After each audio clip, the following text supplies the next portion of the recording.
Bonjour à tous et bienvenue pour ce point de marché de l'après-midi pour l'ouverture de Wall Street. Alors, avant de commencer, est-ce que vous pouvez, ceux qui sont connectés actuellement, est-ce que vous pouvez me dire si le son et l'image sont bons? Comme ça, on pourrait rapidement faire le point sur le marché. Alors, bonjour Stéphane, Flying Fin de Lyon, je suppose. Edouard, Auvert, Bruno, pourquoi pas. Alors, vous me dites que le son est bon. Ok, super. Donc, hier, on avait un petit problème au début de la session avec le son. Donc tout marche. Ok, super. Ok, donc on va commencer cette session rapidement. L'avertissement sur les risques liés au trading, et puis on va faire le point sur les actifs que moi je suis, et surtout on va faire donc le point sur ce que j'ai dit, ce que je vous ai dit hier. Il s'avère que le dollar baisse un peu plus que j'avais anticipé. C'est bien pour ceux qui ont acheté l'euro dollar. Hier, on avait parlé dans le support, on va voir ça tout à l'heure. Sachez juste ici que les informations dans cette session de trading sont uniquement purement à titre indicatif et ne sont pas du tout des conseils d'investissement. Le trading sur marge, sur le forex, sur les produits CFD, c'est une activité très risquée. Donc s'il vous plaît, si vous n'avez pas encore ouvert un compte en réel chez FXCM, ce que tout le monde doit le faire,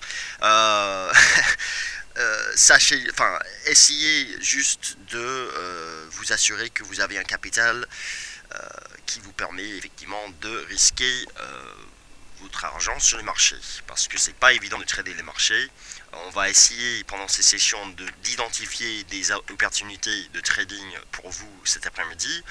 Je regarde rapidement en fait, donc pour moi donc il est 9h18 le matin.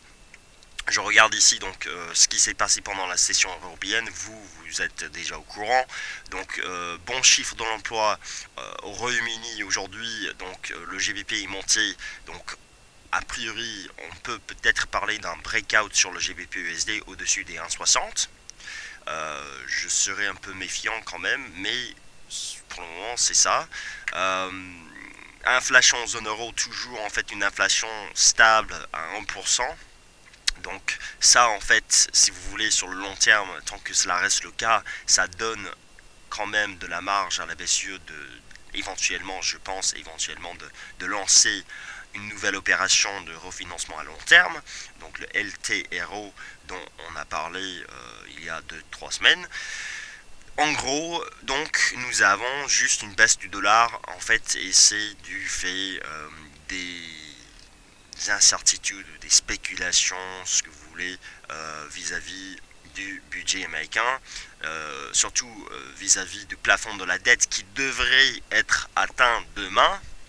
Donc, demain, c'est le jour J pour les États-Unis, plafond de la dette qui va être atteint. Sachez juste que, et je vais vous montrer ici, alors dans une analyse que j'ai rédigée sur l'or et l'argent il y a un mois, 3 semaines plutôt, et bien ici en fait c'est déjà attendu que mi-octobre le Trésor US estime que le plafond légal de la dette sera atteint. Donc a priori c'est demain. Ce qui va se passer par la suite en fait, si vous regardez ce calendrier qui vient de Goldman Sachs, qui a été publié en août et mis à jour en septembre, et bien là, ou plutôt octobre, non, effectivement septembre, c'était ça. Ici en fait, nous avons toujours en fait une période pendant laquelle le Trésor US dispose quand même de liquidité pour payer les dettes de l'État américain. Donc le fait d'atteindre le plafond de la dette, c'est plutôt... Bon, déjà, en fait, on ne peut plus emprunter de l'argent aux États-Unis, donc ça pose un problème. Hein. Mais il y aura toujours, par exemple, des recettes grâce aux impôts qui vont permettre au Trésor US de payer les intérêts sur ces dettes et même peut-être de rembourser le capital pour certaines échéances. Donc ici, en fait, pendant cette période, la question c'est à quel moment le Trésor US sans accord au Congrès, à quel moment le Trésor US ne disposera plus de liquidité pour régler ses dettes, pour payer les intérêts et même le capital. selon Goldman Sachs, en fait, on parle d'ici le 1er novembre. Et là, effectivement, on parlera à ce moment-là ici d'un défaut technique du trésor US. Un défaut technique où, par exemple, on ne paye pas, on ne respecte pas en fait le paiement des intérêts, mais on va les payer plus tard. Ça va certainement impacter le marché. Donc ici, en fait, jusqu'ici, nous n'avons pas de réel accord aux États-Unis. Moi, j'écoute ce que disent les hommes politiques ici. Ça me rappelle énormément ce qui s'est passé en zone euro il y a 2 ans. Beaucoup de blabla, beaucoup d'émotions, mais rien de concret jusqu'ici. Les hommes politiques aux États-Unis ont l'intérêt d'ici demain et même d'ici le 1er novembre, parce qu'encore une fois, ils disposent encore de la marge jusqu'au 1er novembre, ils ont intérêt à trouver un accord. Cet accord va être insuffisant parce que ça va être fait à la dernière minute comme ces dernières années, et chaque fois on revient sur cette question de la dette américaine. Donc je ne suis pas forcément sûr et certain que avec un accord que les marchés saluent la décision des Américains, que derrière le CAC 40 s'envole pour prendre 100 points, mais on se dirige vers justement une hausse de la volatilité, je pense. Donc on est, ce que je vois sur les marchés actuellement, dans des ranges. Alors sachez juste que Wall Street devrait ouvrir en hausse donc dans 7 minutes. Nous voyons donc l'US 30 de cette CFD, enfin ce CFD de FXIM qui replique donc le cours du Dow Jones, le Dow Jones, ici en fait en hausse. On a tenu donc hier la moyenne mobile à 50 jours. Donc c'était un support, je vous ai parlé en fait d'une réaction haussière ces 3 dernières séances. On a eu donc un repli pour moi c'était un repli à payer sur le Dow Jones. La question ici c'est de savoir est-ce qu'on va maintenant casser les plus hauts d'hier pour aller chercher les 15 400 points, ou est-ce que l'on va rester sous les 15 310, donc les plus hauts d'hier, pour donc s'installer dans un range. Je pense qu'en fait on pourrait très bien rester en dessous de ce niveau. Donc si on revient ici, il faudra peut-être en fait faire un petit peu attention sur le marché américain. Sachez juste que le Nasdaq 100 reste toujours en zone de résistance. Donc en fait, plus les indices, le SP 500 et le Dow Jones montent, plus ils testent en fait leur plus haut d'hier sans les franchir, sachant que même sur le court terme, en fait, cet après-midi, nous n'avons pas de publication majeure à part du livre beige de la Fed ce soir à 20h. Et bien là, ça plaide en faveur plutôt d'une stabilisation sur le marché, d'une indécision quant à la tendance. Même le livre beige en fait de la Fed, honnêtement, je pense pas que ça puisse impacter fortement le marché ce soir, parce que justement demain c'est jour J pour les États-Unis avec le plafond de la dette qui devrait être atteint. Donc j'ai du mal à voir une hausse de la volatilité avec le livre beige de ce soir. Ça va peut-être entraîner quelques mouvements ce soir sur le dollar américain, donc l'euro-dollar, le yen et les autres paires en dollars, mais ces mouvements devraient en fait être soit achetés ou soit vendus. Donc si on a un dollar qui revient sur support, honnêtement, je pense qu'on pourrait chercher des ventes sur l'euro-dollar à ce moment-là. Donc voilà pour ça. Il n'y a toujours pas de statistiques publiées par le gouvernement américain, sachant que le gouvernement américain est fermé. Donc là, honnêtement, ça plaide toujours juste en faveur d'une stabilisation sur le marché. Alors ce qui est bizarre en fait sur les indices, c'est le CAC 40 qui baisse aujourd'hui alors que les autres indices européens montent. Le DAX plutôt, excuse-moi. Le DAX en fait est toutefois sous résistance à l'heure actuelle, ici à 8810 points. C'est un point de short, je pense, sur le court terme. Donc ceux qui cherchent une opportunité sur le DAX cet après-midi, je pense qu'en fait vous avez une zone de résistance ici à 8810 points.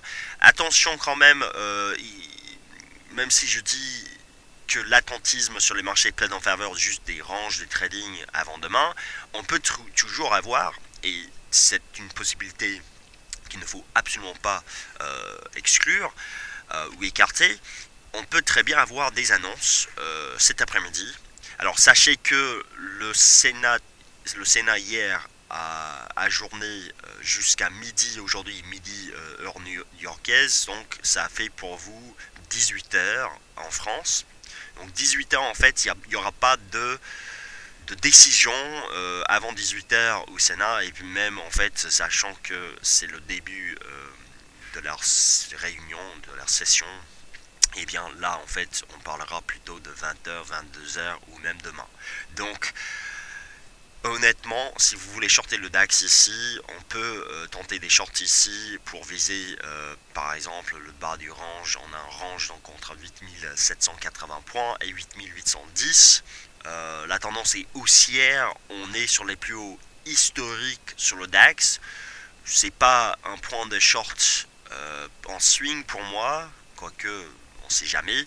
Pour moi c'est juste en fait une tentative de vente sous le haut du range dans lequel nous sommes actuellement.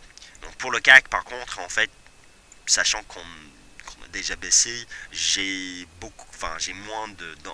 moins d'envie de vendre le CAC.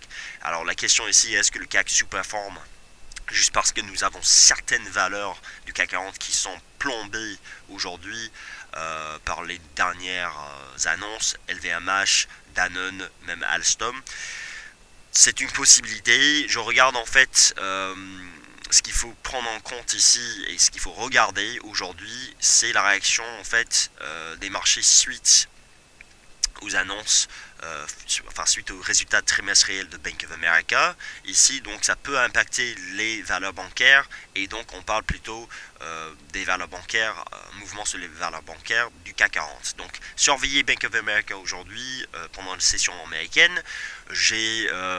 Honnêtement, en fait, j'ai juste lu le titre ici et un petit peu d'ici, donc en fait, je ne vais pas analyser Bank of America.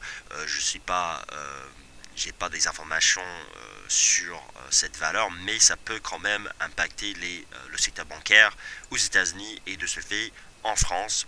Et le CAC 40 est quand même un indice surpondéré en bancaire. Donc attention à ça, si Bank of America monte et les valeurs bancaires aux États-Unis montent généralement, on peut envisager par la suite en fait une tenue dans cette zone ici. De toute façon, le CAC en fait, vous avez un support établi à 4200 points.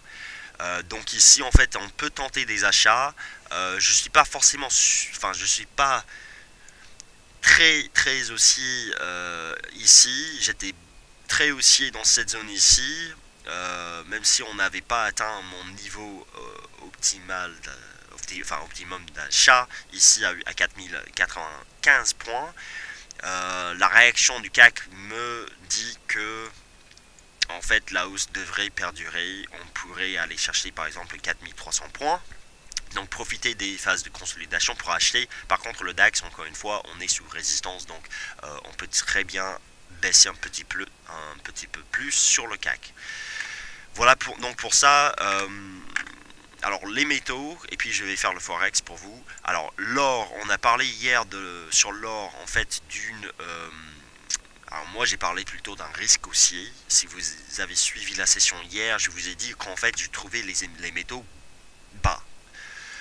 Et justement en fait nous avons eu pour moi un premier signal haussier sur le court terme sur l'or. Donc même graphique que je vous ai montré hier, sauf que j'ai ajouté quelques niveaux techniques ce matin. Depuis la rupture donc des 1280 $ l'once ici. Donc nous avons regardé cette ligne de tendance sur l'or. Ici je suis sur un graphique en 30 minutes. On a cassé ce niveau, on a atteint donc les plus hauts récents à 1200. Bon, ça fait 87-90 $. Et depuis en fait c'est une résistance et on se replie. Pour moi c'était un pullback ici. Et tant qu'on tient aujourd'hui les 1275 $, on peut très bien envisager en fait minimum un retour vers les 1290 et même je pense en fait de nouveau plus haut vers les 1295 et peut-être même juste tout simplement un pullback sur cette ligne de tendance baissière que nous avons depuis donc le mois d'août, fin août ici. Donc je ne shorte pas les métaux. Les métaux peuvent monter, enfin peuvent, on va dire, on peut constater un impact sur les métaux ce soir avec la Fed, le livre beige, même si le livre beige c'est pas forcément la meilleure publication pour trader les marchés. Si on voit juste une tenue ici, on peut très bien envisager de nouveaux plus hauts. Alors la question, bien évidemment, c'est pas de savoir est-ce qu'il faut acheter 1275, est-ce qu'il faut vendre 1290. La question c'est de savoir si l'on continue de monter, est-ce qu'il faut vendre de nouveau sous les 1310 dollars. Généralement, on a tendance à dire oui parce qu'on est dans un canal baissier, donc la tendance est baissière et donc on short le haut du canal. Alors ça c'est très bien fonctionné, ça a très bien fonctionné ici sous les, alors c'était les 1330 la semaine dernière, c'était donc ma stratégie de la semaine dernière, short sur l'or sous les 1330. Cette fois-ci, je suis beaucoup moins sûr de ça. Et en fait, à vrai dire, je regarde d'autres métaux que je vous ai montré hier qui commencent à donner des signes qui pourraient, si validés, indiquer tout simplement un point bas sur les métaux. Donc, par exemple, sachez que les métaux sont tous corrélés, même si les fondamentaux pour certains métaux sont différents. Moi, je regarde le platine, et pour moi, en fait, c'est le début d'un breakout. Et je dis bien le début, donc ça peut très bien être invalidé, mais c'est le début de ce qui pourrait être tout simplement un point bas sur le moyen terme, avec un double bottom sous les 1366 dollars, avec un RSI qui a cassé sa résistance ici en fait. Donc en fait le RSI il a donné un signal d'achat ici et on a tenu donc le même niveau les plus bas de ce jour la semaine dernière, même hier, hein, et donc on monte. Ça, je vous ai montré ce graphique hier, et si ça continue, sachez que là en fait on parle sérieusement d'un point bas sur le platine. Un point bas pour moi j'aurais envie en fait vraiment de jouer ce range parce que historiquement en fait chaque fois qu'on travaille ce niveau vers les 1360-70 tout simplement on monte pas mal d'environ je sais pas en fait ça fait d'environ 30% peut-être plus. Dans tous les cas ici en fait le platine donne un signal haussier actuellement. Il y en a un, je crois, Stéphane, donc Stéphane qui sur le forum qui est à l'achat sur ce métal. Si vous souhaitez acheter sur le moyen terme, sachez que là en fait c'est pas juste pour prendre 100 points, c'est pour prendre vraiment 1000 points, 20%, 30% même sur un métal qui est historiquement haussier. Et bien là en fait je pense qu'il vaut la peine de mettre le stop carrément sous les plus bas, même si ça paraît être un stop large. Vous ajustez en fait la taille de la position pour ne pas prendre trop de risques, et vous mettez donc un stop sous les plus bas. Et là, vous laissez courir, parce que si l'on tient les 1366 désormais, et si le dollar baisse, et si les métaux s'envolent, comme on va dire j'anticipe actuellement, vous aurez vraiment un super point d'achat sur un métal qui, encore une fois, historiquement est haussier. Et justement, ce qui me plaît en fait avec cette stratégie, et c'est la raison pour laquelle je pense on monte aujourd'hui, c'est que si vous avez suivi en fait l'annonce de l'association, alors je ne me rappelle plus exactement le nom exact, l'association des équipementiers automobiles européens, donc c'est la ACEA. Je vais peut-être même aller chercher le site. On a vu donc alors voici. Alors donc si on regarde en fait juste ici voilà. Donc on a eu un rebond de 5,4% des ventes d'automobiles. Je crois que ce sont des ventes d'automobiles neuves en Europe. Et là, ça plaide en faveur en fait de plus de demandes pour donc tout ce qui est les équipements dans le secteur, enfin sur le secteur automobile. Et donc le platine, encore une fois, c'est un métal qui est utilisé principalement sur le secteur automobile pour la construction des pots catalytiques et surtout en Europe et surtout aux États-Unis. Donc en fait, environ, je crois c'est je ne me rappelle plus exactement, mais c'est plus de 15% minimum de la demande pour le platine se trouve sur le secteur européen, enfin automobile en Europe. Et donc là, je pense que c'est la raison pour laquelle le platine surperforme aujourd'hui. C'est grâce à cette annonce qui laisse penser en fait que nous avons fait un point bas sur le marché automobile en Europe cette année. Et en fait, depuis, nous avons plus de demandes maintenant et on peut prévoir plus de demandes pour les automobiles et donc plus de demandes pour des choses comme le platine. Voilà. Donc, j'aime bien cette stratégie. Il y a des raisons fondamentales d'acheter le platine. Il y a même des raisons actuellement, des raisons techniques, on va dire, sorties actuelles de ce canal baissier.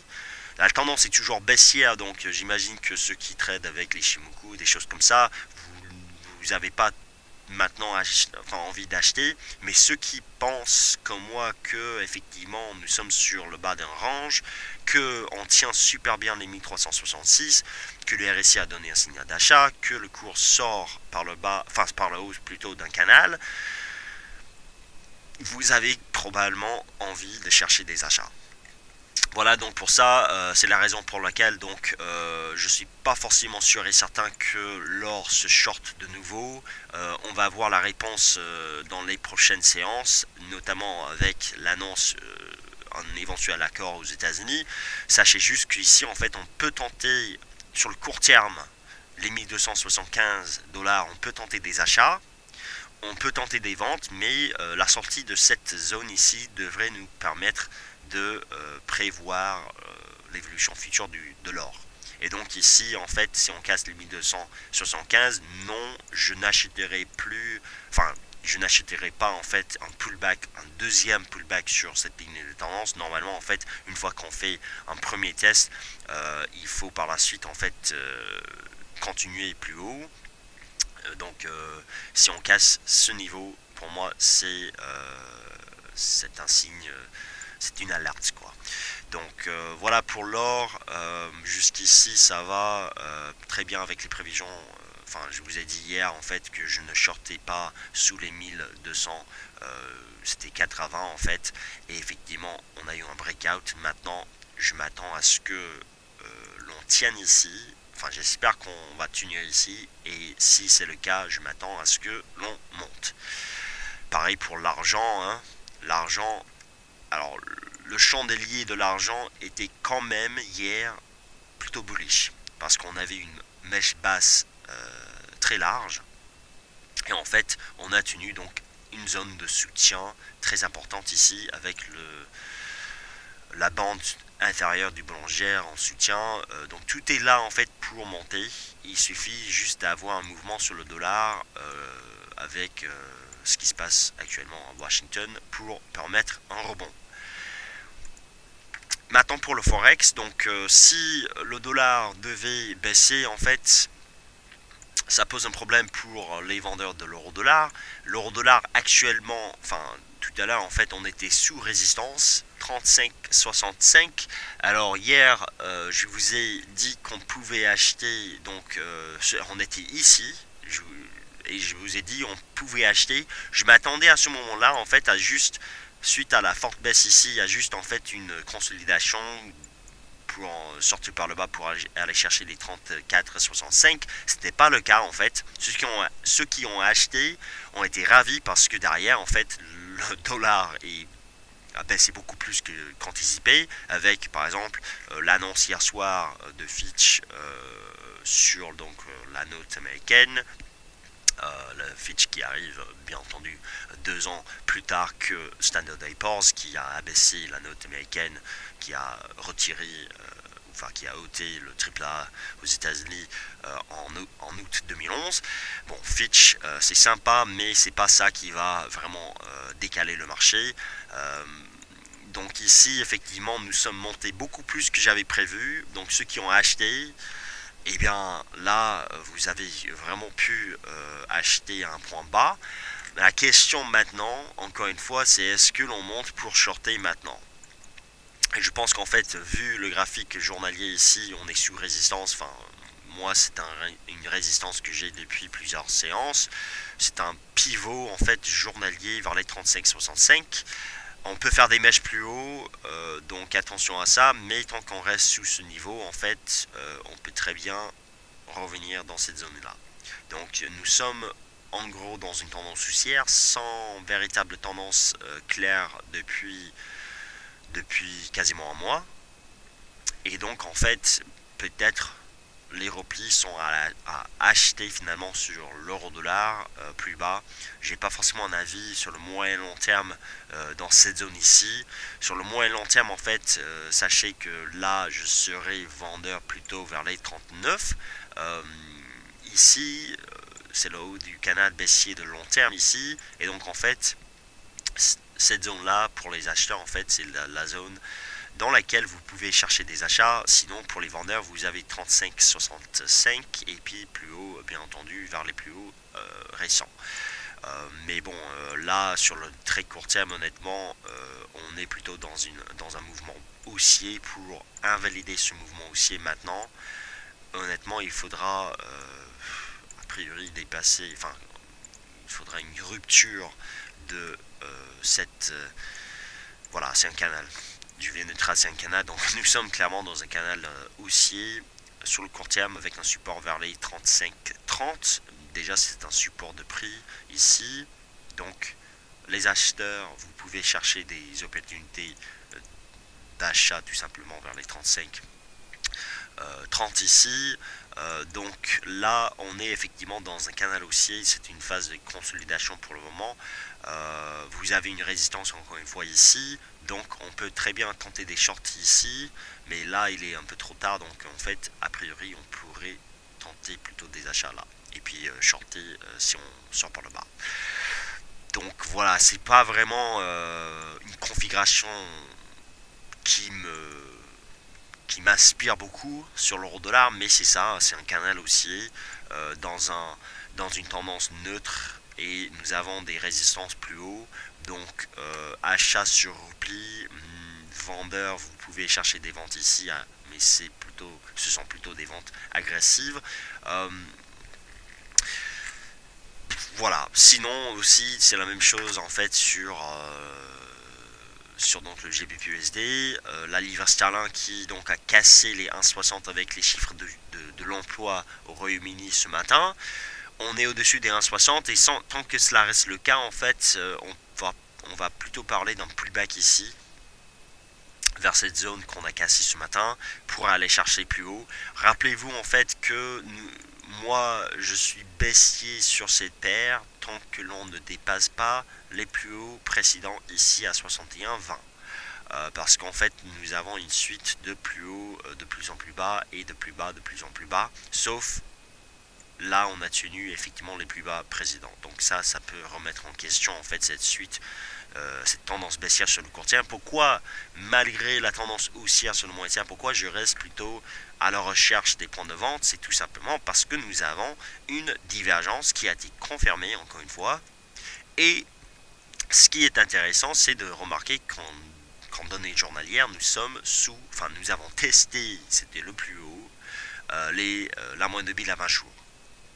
Et donc là, cette moyenne mobile pourrait justement contenir toute tentative de rebond sur le GBP-USD, même si on sort par le haut d'un canal et nous avons envie de dire que on peut monter. Alors je vais ajuster juste le support ici, c'est un peu plus bas effectivement vers les 59,30. Et ben là, honnêtement, j'aurais plutôt envie de chercher des ventes une fois que peut-être on revient dans cette zone ici. Encore une fois, il faut absolument pas dépasser ce niveau-là. Et le plus important pour cette divergence, à vrai dire, c'est de ne pas dépasser la résistance du RSI pour invalider la divergence. Parce qu'à ce moment-là, en fait, effectivement, le RSI il a tenu le niveau critique à 50.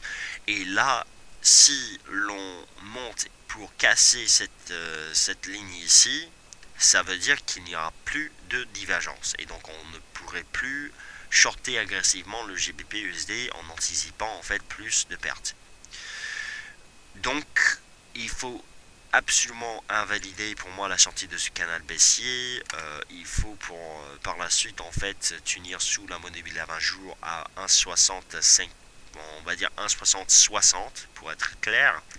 Et donc honnêtement, il y a deux façons de regarder les choses. Soit on a un breakout au-dessus des 1,60 et on monte, soit en fait c'est un piège sous la monnaie mobile à 20 jours, on échoue et puis derrière en fait nous avons quelque chose comme ça, je sais pas, une ligne qu'on peut tracer a posteriori. Donc il y a deux façons de regarder les choses. Ce qui est difficile ici, c'est effectivement d'avoir une idée claire sur la tendance, on va dire sur la tendance future du dollar américain, parce que je vous ai montré hier que nous sommes dans un triangle. Et justement, en fait, c'est sympa, j'ai tracé en fait le support du triangle. Tout à l'heure, en fait, j'ai retracé le support pour justement toucher le point bas ici. Donc, c'était peut-être en fait plus bas. Hier, j'ai tracé ici, comme ça. Mais effectivement, en fait, le dernier chandelier sur le dollar index ici en H4, c'est un espèce de doji ici. Et puis, en fait, ça me dit que nous sommes plutôt en zone de soutien ici vers les 10 500 points sur le Dow Jones FXM US Dollar Index. Et ça veut dire que l'euro dollar, le GBP USD sont sous résistance plutôt. Je vois aussi en fait d'autres paires en dollars sous résistance, enfin sous résistance potentielle. Vous avez sûrement remarqué que avec les chiffres d'inflation finalement nous avons eu une hausse du NZD-USD. Alors là, ça semble être un breakout effectivement sur le NZD-USD, mais attention, il faut attendre la clôture ce soir pour confirmer ça. Donc là, effectivement, nous pourrions être dans un même scénario qu'ici, où évidemment, quand on était ici ce jour-là, c'était le 19 septembre, on avait envie de dire que qu'on faisait un breakout parce qu'on avait une résistance à 83,80. Donc si on clôture au-dessus des 83,80 aujourd'hui sur le NZD-USD, évidemment en fait ça va monter plus haut. Et donc évidemment en fait il faudra plus shorter le NZD-USD sous ce niveau. Dans le cas contraire, on clôture en dessous de la résistance, on pourrait par la suite shorter pour viser cette ligne ici, cette ligne qui soutient le cours depuis plusieurs semaines, depuis un mois même, en fait qui se situe vers ce niveau de support ici, vers les 82,70. Et même plus bas en fait, même si on clôture ici, on casse par la suite ce niveau, il y a une bonne chance. Alors ça dépend en fait de la réaction du dollar américain. C'est peut-être en fait juste un range qu'on pourrait anticiper entre les 81,50 et les 83,80. Dans tous les cas, le NZD fait un breakout. L'AUD-USD en fait est sous pression, est stable on va dire, mais il faut en fait une forte volatilité, comme ce graphique vous le montre ici, avec la bande supérieure plutôt du boulangère journalière ici à donc 95,30 pile poil sous les plus hauts du FOMC ici. Nous avons une résistance sur la AUD-USD qu'on n'arrive pas pour le moment à dépasser de façon franche. Donc en fait il pourrait y avoir un pullback sur la AUD-USD vers les 94,80, même plus bas vers la moyenne mobile à 20 jours qui se situe à 94,18 actuellement. Nous avons comme le NZD-USD en fait une ligne qui soutient le cours, donc c'est la même ligne sur le NZD-USD. Donc en fait je serai toujours acheteur dans cette zone ici vers la AUD-USD. Et même vous avez le Kijun, alors je garde en fait juste en fait le Kumo de l'Ishimoku et la Kijun ici parce que ça me plaît en fait le Kumo break ici en septembre, et puis depuis en fait ça me conforte dans l'idée selon laquelle l'AUD devrait en fait éventuellement rattraper son retard avec le NZD qui est monté beaucoup plus en septembre. Bon, bref, je serai toujours acheteur de l'AUD dans cette zone ici, mais pas du tout ici. Et donc attention si vous pensez que voilà, ça semble être un breakout ou quelque chose comme ça. Non, je pense qu'en fait il y a un risque de repli sur l'AUD USD. Mais j'achèterai ce niveau ici vers la monnaie mobile à 20 jours tant que ça tient, parce que pour le moment les acheteurs entrent sur la monnaie mobile à 20 jours et vous avez le Kijun juste en dessous. Et donc ça veut dire que finalement notre paire, notre cher AUD NZD est en baisse. Tant mieux pour les acheteurs qui pourraient désormais en fait attendre en fait un retour vers les 1,12 pour se placer agressivement. Certes, c'est une stratégie agressive parce que ça c'est toujours, enfin c'est une paire qui est toujours baissière, mais vous avez en fait un support à 1,12. On peut très bien tenter des achats avec des stops serrés de je sais pas 30, 40 pips, même plus si vous souhaitez un stop plus large. Rappelez-vous pourquoi est-ce que je pense qu'en fait, enfin moi-même, même si l'Ishimoku ça dit que c'est toujours baissier, donc en fait ceux qui tradent selon l'Ishimoku, en fait ils attendent vraiment des signes concrets pour acheter cette paire. Pourquoi en fait on peut tenter des achats ici? C'est tout simplement que bon, le NZD-USD en fait il monte beaucoup plus que l'AUD en ce moment, mais éventuellement je pense qu'on pourrait voir, bon je spécule là-dessus, hein, c'est un peu de, je spile un peu sur un rattrapage du dollar américain avec le NZD, et cette paire montre effectivement cette possibilité parce qu'on tient les 1,12 et encore une fois, si vous n'avez pas suivi nos dernières sessions et si vous n'avez pas lu l'analyse que j'ai rédigée, je crois que c'était la semaine dernière sur cette paire qui se situe donc au-dessus d'un niveau clé, nous avons une divergence haussière du RSI hebdomadaire et c'est la raison pour laquelle en fait quand je dis que ça baisse aujourd'hui, je vous dis que c'est peut-être pour mieux acheter plus bas en mode spéculatif, en mode agressif. Donc il ne faut pas miser la maison ici, s'il vous plaît. Il ne faut pas en fait surestimer la possibilité de confirmer cette divergence qui n'a pas encore été confirmée. C'est vraiment une stratégie spéculative. Donc si vous voulez, ici, je pense qu'on peut placer des ordres d'achat avec des stops, par exemple, à 1,11, 60, 50, pour donc tenter quelque chose pour viser les 1,20. Ou la monnaie mobile à 200 jours ici, qui descend et qui se situe actuellement vers les 1,1920. Voilà, donc il y en a qui sont inspirés par cette stratégie, il y en a qui se disent là c'est toujours baissier donc il vaut mieux attendre. Je suis d'accord avec ceux qui sont prudents. Moi-même je pense qu'en fait si on tente ici un achat, il ne faut pas encore une fois engager trop de risques là-dessus, mais c'est quand même intéressant. Et donc je vois en fait la possibilité, si le dollar australien tient son support, c'est un monnaie mobile à 20 jours, de éventuellement de monter fortement avec par exemple des statistiques en Australie et des statistiques en Chine aussi. Alors qu'est-ce qu'on a regardé hier? Donc le dollar australien face à l'euro qui était en dessous à ce moment-là sous les 41,90.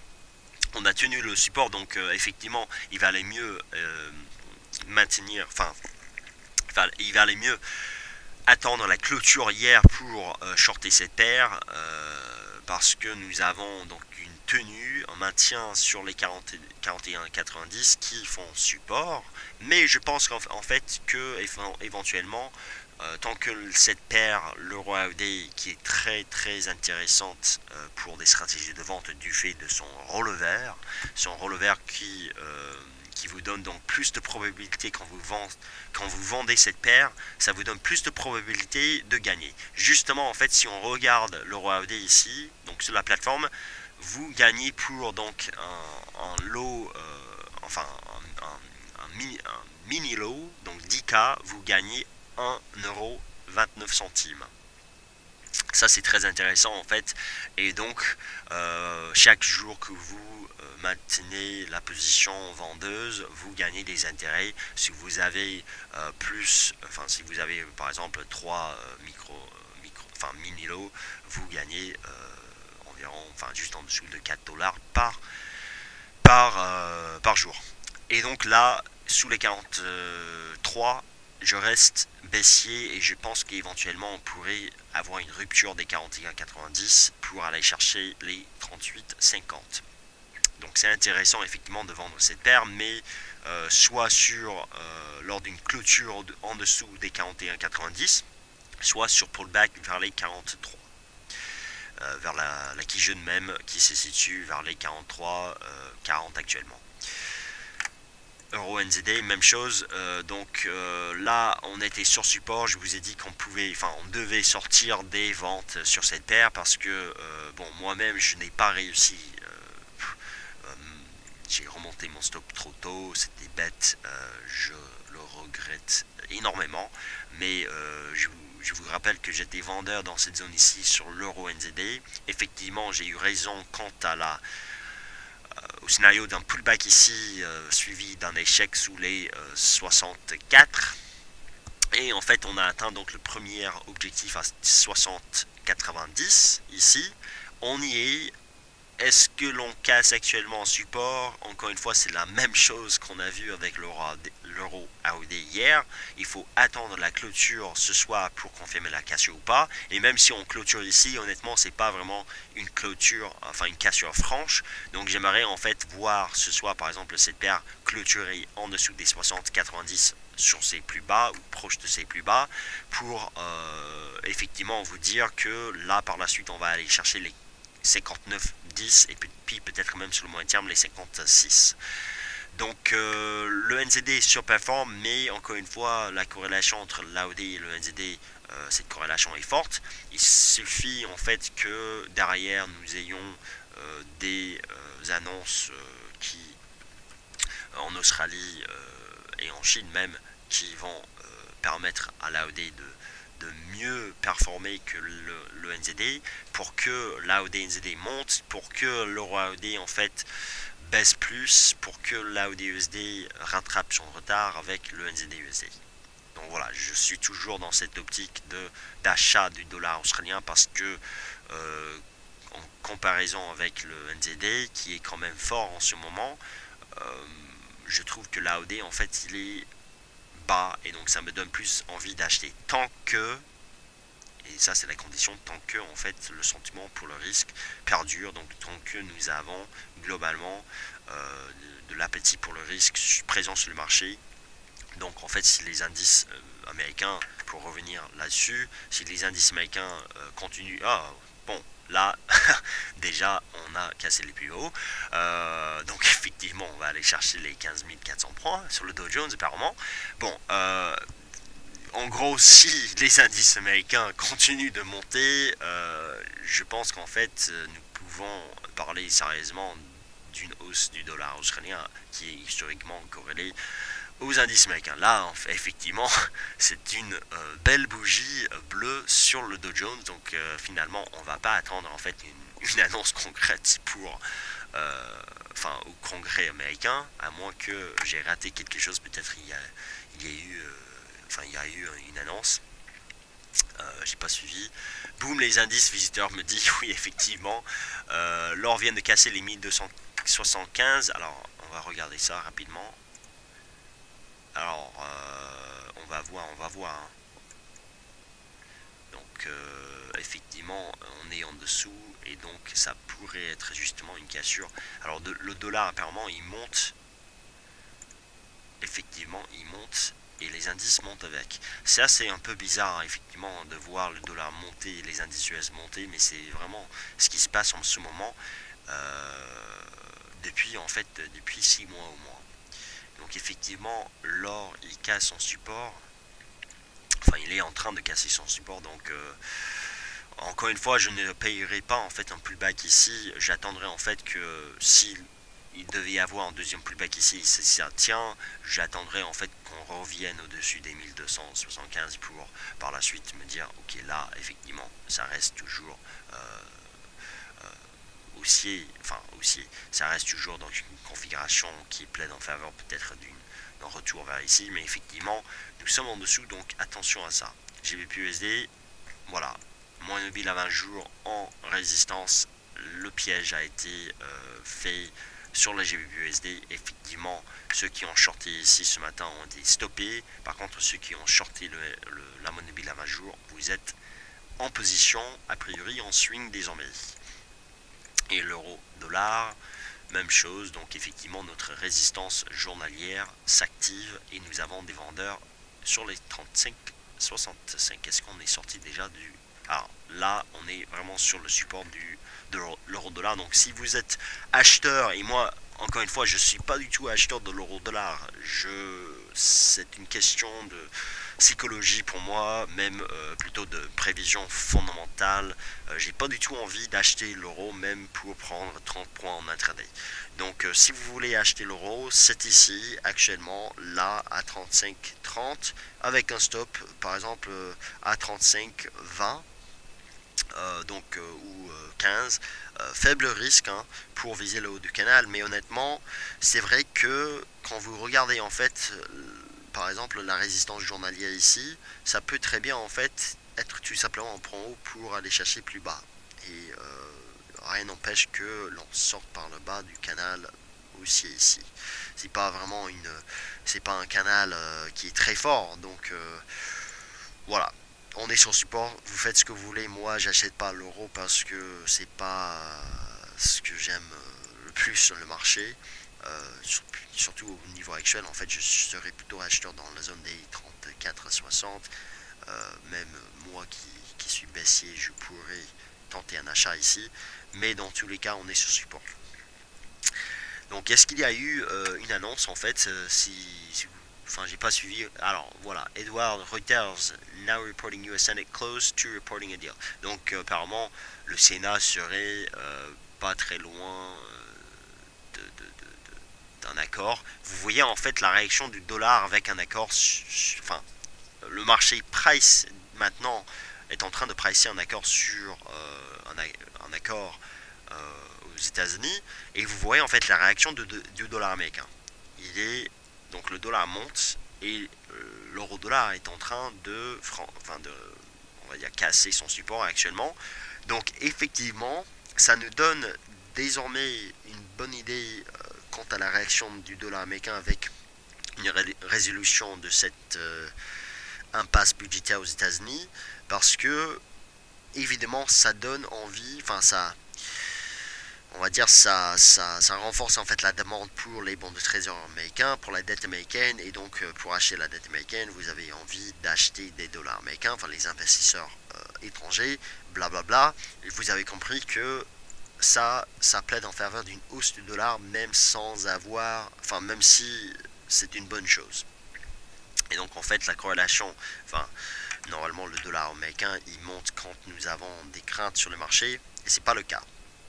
C'est pas le cas en ce moment, c'est pas le même raisonnement sur les marchés. Par contre, c'est le même raisonnement sur les indices boursiers. Donc le Nasdaq, effectivement, nous avons une cassure des 3257. Donc là, a priori, un breakout.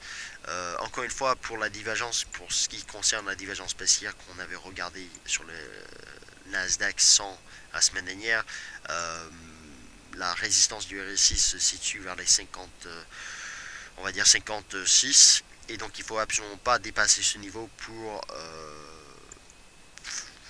les vendeurs en fait, parce que nous avons techniquement parlant toujours une situation de divergence ici. Mais bon, c'est le Nasdaq 100 même avec une divergence ici, on fait de nouveaux plus hauts annuels, donc voilà, pour ça je ne suis pas forcément surpris que le Nasdaq continue de monter malgré cette divergence. Et puis le S&P 500, évidemment, maintenant dépassement des plus hauts, ça vous dit à quel point en fait nous avons fait un point bas il y a 6 séances, et le S&P 500 va probablement aller chercher de nouveaux plus hauts historiques dans les prochaines séances. donc tout simplement, finalement, il n'y a pas de situation, de scénario d'un range avant le livre beige ce soir et avant demain. Donc effectivement, nous avons des opérateurs qui anticipent un accord.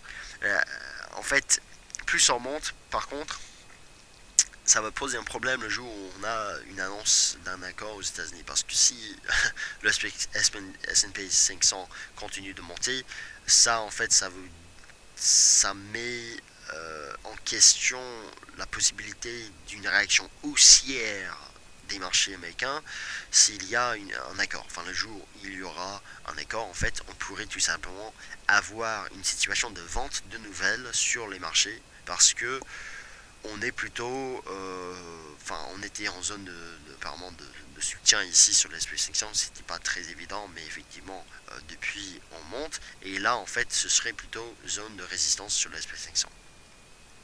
Donc, oui, effectivement, alors le 2, bon, finalement, là, effectivement, le DAX a eu une rupture ici. Donc ça, en fait, c'est très dommage, mais ça, si vous voulez, c'est vraiment ce qui est possible et même envisageable finalement quand vous avez un marché qui évolue selon les rumeurs, parce que ce sont des rumeurs pures et simples, et finalement, ces rumeurs qui sont imprévisibles. Il est impossible de savoir est-ce que l'on va avoir une rumeur sur l'accord aux États-Unis. Une fois qu'on a des rumeurs comme ça vous donne des décalages. Donc effectivement, pas de range sur le DAX, donc on est sorti par le haut plutôt, et là, effectivement, le CAC 40 devrait en fait probablement continuer de monter aussi. Est-ce qu'il y a des questions maintenant non vues? Il n'y a pas de deal fait, enfin, ce sont des rumeurs, hein, tout simplement. On va voir. Je reste pas forcément méfiant ou sceptique quant aux réactions sur les marchés parce que c'est assez clair. On a eu donc des breakouts sur le DAX, sur les indices US aussi. Par contre, je reste plutôt sceptique sur l'accord qui aurait été, qui serait proche aux États-Unis à Washington. Mais bon, on a encore un jour avant le plafond de la dette, avant que ce plafond ne soit atteint. Donc il faudra quand même aujourd'hui annoncer quelque chose de concret. Donc voilà, l'euro sur support, moi personnellement je ne paye pas, mais si vous payez, vous pouvez le faire. Ce qui va en fait vous donner plus de probabilité, c'est la raison pour laquelle je ne suis pas forcément chaud sur le marché aujourd'hui, mais je regarde ce qui se passe et je vois ce qui pourrait se passer. Ici, si le dollar devait casser cette résistance-là, effectivement, nous aurons des ventes sur les paires en dollars, sur les métaux de nouveau et tout ça. Donc, il y a en fait, si vous voulez, un statu quo dans cette zone sur le dollar américain, et donc en fait, je pourrais pas vous dire qu'il faut absolument shorter l'or par exemple tant que le dollar reste plutôt sous cette résistance. Mais effectivement, là, ça ne veut pas monter. Voilà. Moi je regarde plutôt le platine pour voir si on tient désormais le haut du canal. Ça peut juste être en fait une baisse vers le support. Rappelez-vous en fait en données journalières, ça c'est le plus important. On est donc sur un graphique 30 minutes ici, mais par contre en données journalières, ça c'est une zone de soutien. Et en fait hier on a eu quand même une mèche basse et une clôture dans le vert. Donc c'est pas vraiment fini pour les acheteurs potentiels sur ce marché, parce que si on tient cette zone là, effectivement c'est une stabilisation. Donc voilà pour ça. Voilà, donc est-ce qu'il y a des questions? Je vais passer aux questions.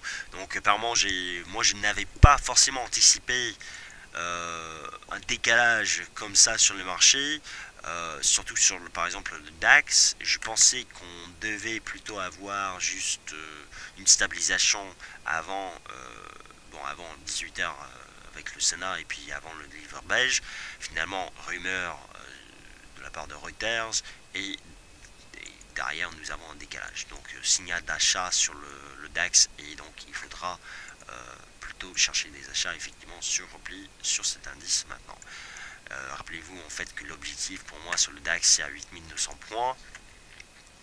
8900 points sur le DAX, ça correspond ici à la résistance, et on a parlé de ça hier, à la résistance du canal haussier de long terme. Et c'est un très beau canal déjà. Donc je sais pas si on va si c'est vraiment une résistance qui va entraîner une nouvelle correction sur le DAX ou pas.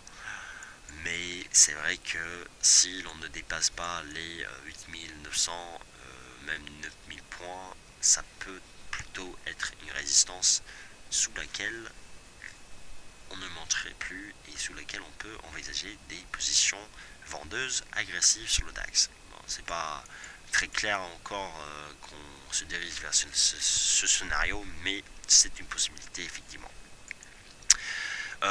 L'IBEX, en fait, on va sûrement aller chercher les 10 000 points. Je pense que le marché a envie de chercher des 10 000 points, même si on est suracheté. Et l'IBEX, en fait, donc, va atteindre mon objectif, premier objectif à 10 000 points pour le quatrième trimestre.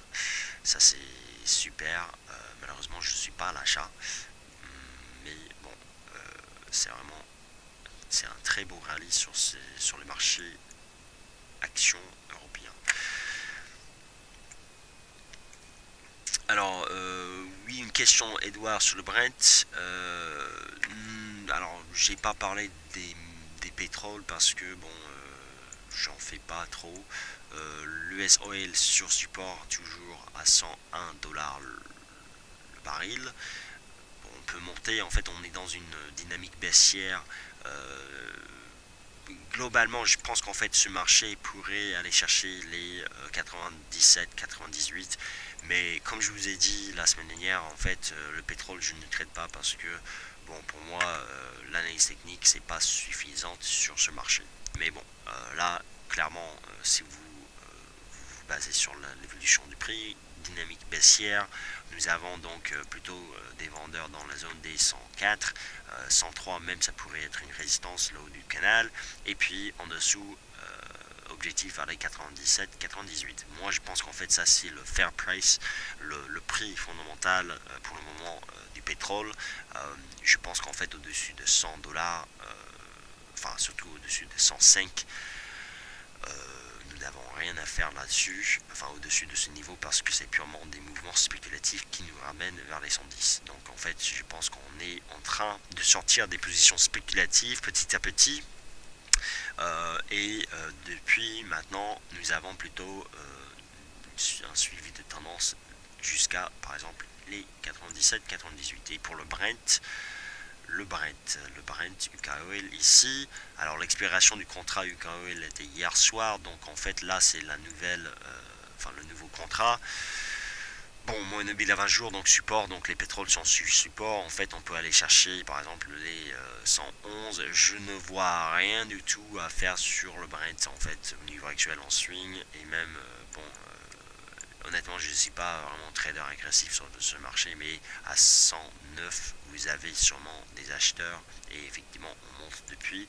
Et là, en fait, plus bas, enfin plus haut plutôt, vous avez donc une résistance ici qu'on peut tracer vers les 110. C'est pas vraiment une analyse très recherchée, hein, mais c'est la raison pour laquelle moi je traite pas ces marchés, parce que j'aime pas en fait toutes les mèches, et j'aime pas en fait tous ces si vous voulez en fait pour trader le marché, pour faire du suivi de tendance et des choses comme ça, il faut avoir une bonne vision.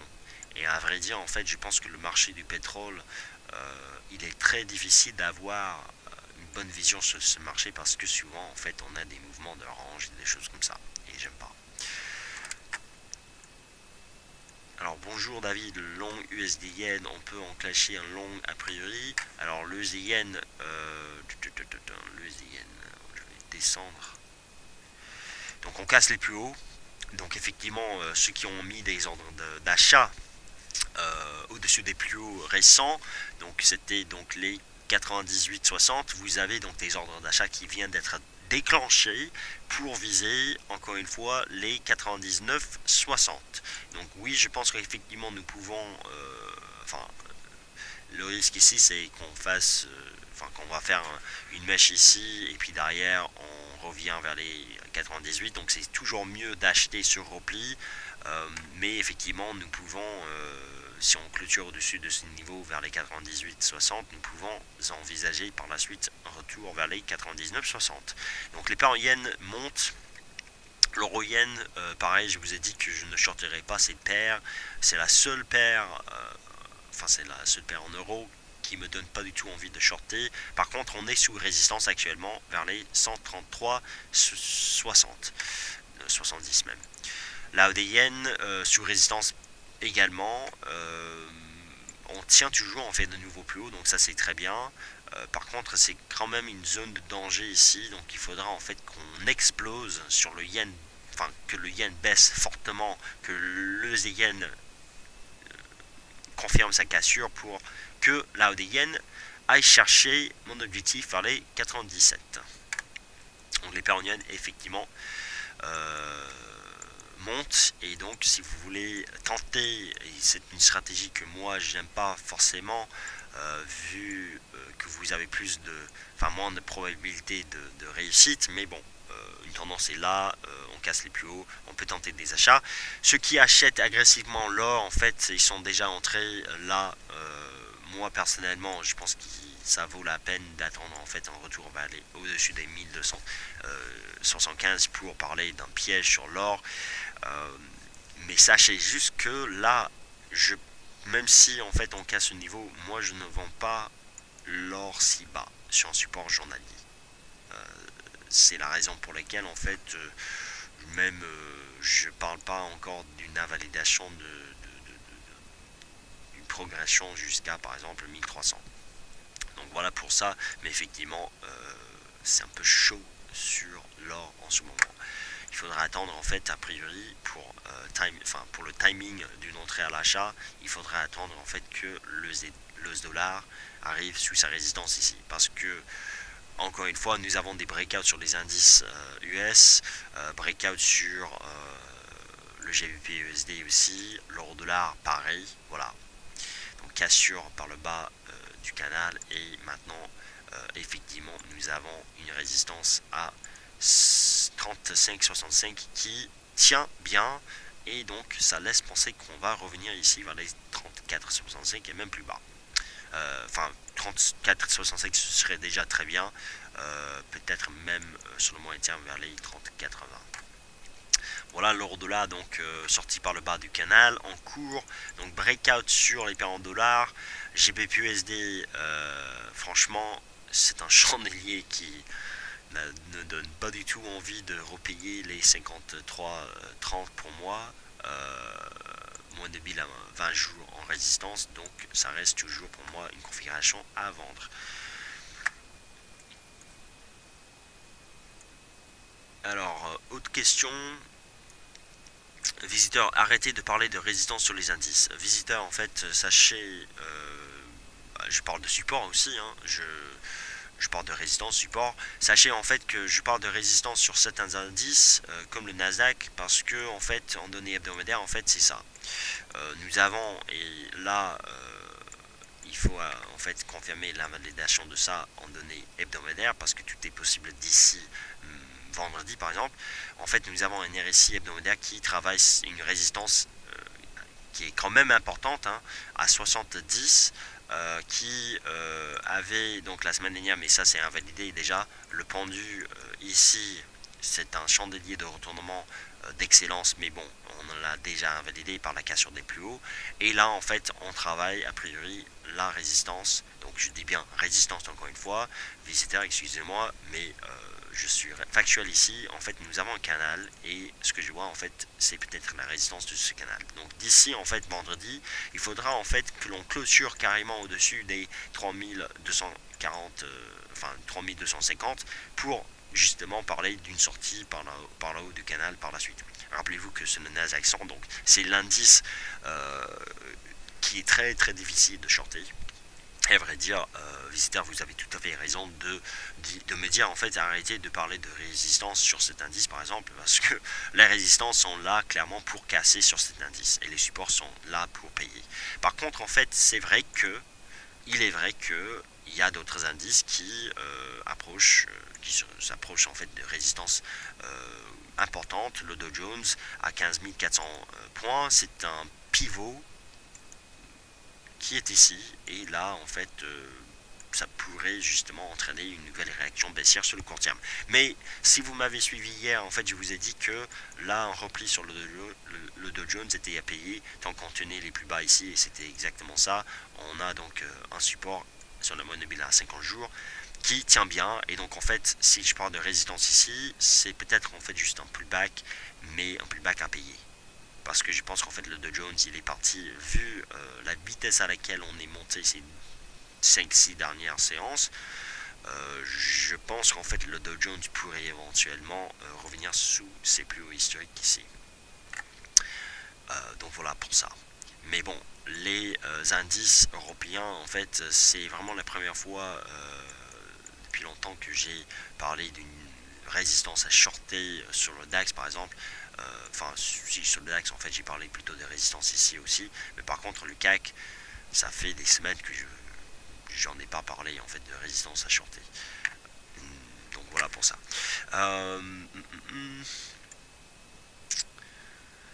Alors, bonjour Panther. Alors, un accord, on veut de la volatilité. Alors, bon, c'est par rapport à quoi déjà? J'imagine Twitter. Alors, Panther 666, Treasury Bills due on October 31st, rate has fallen. Okay, bon, les taux en baisse pour l'échéance d'octobre. Bonjour visiteur, donc un autre visiteur je suppose. Est-ce qu'on pourrait avoir ma disposition graphique? Oui. Vous faites un virement de 5 euros sur mon compte? Non, non. Sérieusement en fait oui et c'est gratuit, c'est ici sur le forum. Donc pour les dispositions graphiques, alors vous allez donc sur le forum, alors je ne suis pas logué, connecté sur le forum, mais vous allez en fait en bas, et je vais vous passer le lien via le chat, vous allez en bas ici, vous allez chercher donc ici support plateforme de trading FXCM, dans la section produits et services FXCM, vous allez ensuite cliquer ici disposition graphique de l'équipe DailyFix, il faut ajouter un S sur le sur graphique et disposition graphique ici et donc vous avez donc ici, donc je mets à jour ici ma disposition graphique, vous avez donc la semaine du 14 au 18 octobre. Donc je vous passe le lien vers ma disposition, vous pouvez télécharger maintenant. Voilà. Il y a peut-être quelques graphiques que j'ai ajoutés depuis lundi sur l'or, des graphiques de court terme, mais en gros vous avez les mêmes graphiques en swing. Voilà.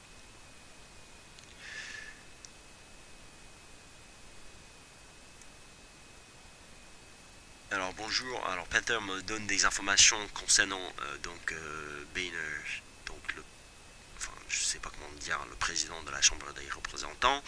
Said to agree to take up Senate Plan, National Review. Donc apparemment, effectivement, il faudra suivre en fait les événements cet après-midi, enfin ce soir plutôt pour vous, mais pour moi c'est cet après-midi aux États-Unis parce qu'apparemment, oui, effectivement, nous avons quand même du progrès.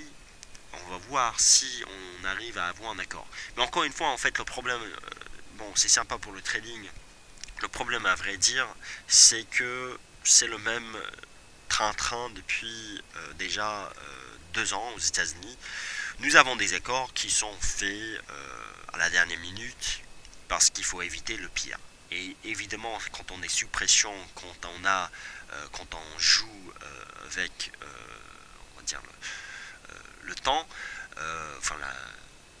surtout un défaut aux États-Unis, eh bien, on n'a pas forcément les meilleures solutions. Et ça, en fait, c'est un vrai problème pour le long terme aux États-Unis. Donc voilà pour ça. Non, Ludo, c'est pas 5 euros, c'est gratuit. Je rigole, je rigole. La disposition graphique, c'est gratuite et ça va rester comme ça. Alors, bonjour, Daisuke. Alors, n'oublions pas les autres personnes très professionnelles sur Paris, Vincent, Nicolas, Tatiana, Karine et Romain. Alors, je sais pas en fait par rapport à quoi cette remarque a été faite, mais bon, non, je n'oublie pas les personnes professionnelles dans le bureau parisien. Galant, bonjour, je viens de vendre. Alors, vous avez vendu le câble à 72, objectif 59, 15. Très bien, donc très bien. Donc, vous avez vendu en fait au-dessus du semblant de support qu'on avait avant. Et effectivement, c'était une bonne idée. Bonne idée. Parce que là, en fait, honnêtement, on risque maintenant de retomber ici. Et même, je pense qu'on va retomber ici. Très clairement. Voilà, donc j'arrête là parce que j'ai parlé pendant 1 heure.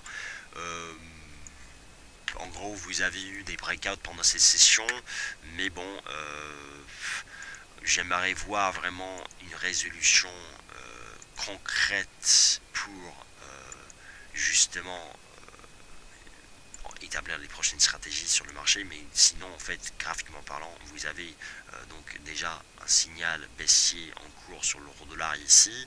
Vous avez aussi, pour moi, c'était un point de vente ici sur le GBP/USD, et là, ça me laisse penser qu'on va revenir ici et même peut-être aller chercher plus bas avec une forte hausse du dollar américain. Les métaux sous pression. Alors j'ai eu raison hier quant à la cassure des 1280. Maintenant on baisse un peu plus que j'avais voulu ici, mais bon, on va surveiller cette situation ici. Un deuxième pullback sur cette ligne de tendance. Si on revient au-dessus des 1275, c'est une bonne chose, un bon signe, parce que ça veut dire que il y a des acheteurs dans cette zone de soutien très importante sur l'or. Et donc ça laisse penser que le platine va effectivement confirmer sa sortie du canal et par la suite peut-être monter. Voilà, donc je vous remercie énormément de m'avoir suivi pendant ces sessions. Je vous donne rendez-vous pour demain, même heure, pour cette session de trading en direct depuis New York. Et par la suite, moi je vais passer sur le forum, faire des mises à jour cet après-midi. Sachez en fait que si vous êtes sur le forum le soir, pour moi c'est l'après-midi, plutôt fin d'après-midi, donc je serai toujours sur le forum et je pourrai répondre à vos questions pendant pour vous vers entre par exemple 10h et 11h le soir, enfin 22h et 23h. Voilà, donc à demain pour le prochain point de marché et bonne session, enfin bonne fin de session on va dire, bonne fin d'après-midi et à demain pour le prochain point de marché.